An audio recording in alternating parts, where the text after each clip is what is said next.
Hey, what's going on? You know who it is. You know what it is. This is your boy, Tail Biz. All right, man, so check this out. All right, so I saw Leonard Ellerbe doing an interview. It was one of those joint interviews where it was a few media people, and he was talking about some things, talking about, you know, what was going on with Tank, and of course, some questions got asked about Tank, you know, his future and future opponents. And at the end of the day, Leonard Ellerbe, you know, he said something that kind of like made me go, And you know, sometimes Leonard Ellerbe, he does this thing when he does interviews with the media.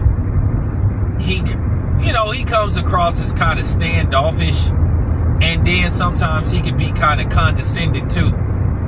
You know, like some of us are not worthy, like he's gracing us with his presence.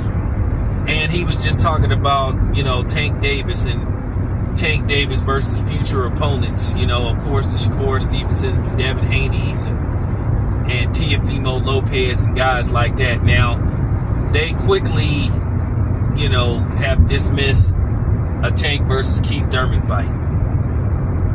And, you know, Leonard Ellerbe was talking about, you know, how basically Tank is a star and how Tank is selling out arenas and all this kind of, which he is. And, you know, doing these big numbers on pay-per-view. Well, you know, he did his first, you know, million pay-per-view because of Ryan Garcia.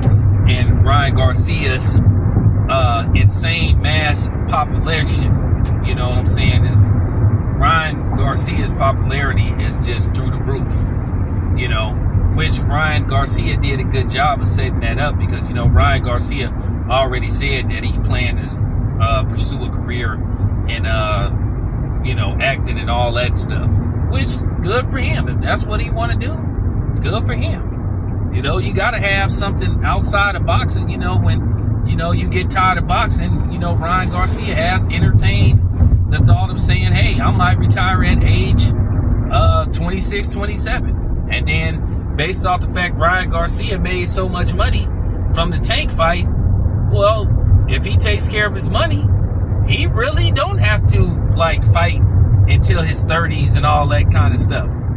So, you know, good for him. I ain't got no problem with Ryan Garcia, you know, but we all knew that he was going to lose to Tank. We all knew that Tank was going to knock Ryan Garcia out. We thought he was going to sleep him, but, you know, he got knocked out with a body shot, you know, and he just decided not to get up for the count. But one thing about Leonard Ellerbe, and I'll try to be respectful towards Leonard Ellerbe. I don't want to call the, you know, the brother out his name, but, you know, sometimes the way he talk, he make you want to call him out his name. At the end of the day, I got to keep this professional, you know, but he just said something that some of those media people could have challenged. You know, when they asked him about fighting Devin Haney and Teofimo Lopez and, you know, of course, Shakur Stevenson, you know, he said those are not big fights. And he said you have to understand the definition of a big fight. Can they sell tickets? Can they do pay-per-view? Can they do this? Can they do that? Now, I'm not quoting verbatim what Leonard Ellerbe said, but I'm just basically quoting you on the lines of close to what he was trying to say. But my question is a rematch with Cruz a big fight? Or possibly fighting Frank Martin after Cruz? How is that a big fight? How do you plan on selling that? I think the best fight out there for Tank Davis, for real, and this is just real talk, I just think he should go back to the DMV and fight Gary Russell Jr. That fight would sell out. I'm talking about if he fought Gary Russell Jr. in DC, he sold out DC. So why not go back and fight a known fighter that's from the area in Gary Russell Jr.? And I think that could be in the cards for Tank. And Gary Russell Jr. already has stated a few times that he would move up to 140. to fight Tank. Or he would fight Tank at whatever weight class Tank required him to fight at. But at the end of the day, when I hear him say, hey, well, I don't know about Devin Haney and Shakur Stevenson right now, it just sounds kind of like you just have to say it. It just comes across as bullshit. It just comes across as they have question marks about Tank in those fights, on whether Tank can win those fights. He keeps saying that Tank can beat all those dudes. Well, like I said, we need to see. Or should I say the question is, when are we going to see?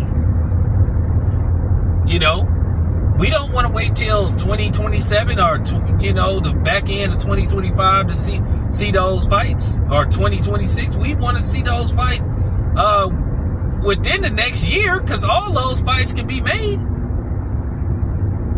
You can't say, the zone is standing in the way and all that kind of stuff, because they just did a joint pay-per-view with Showtime and the zone. So you can't try that. You can't try that one.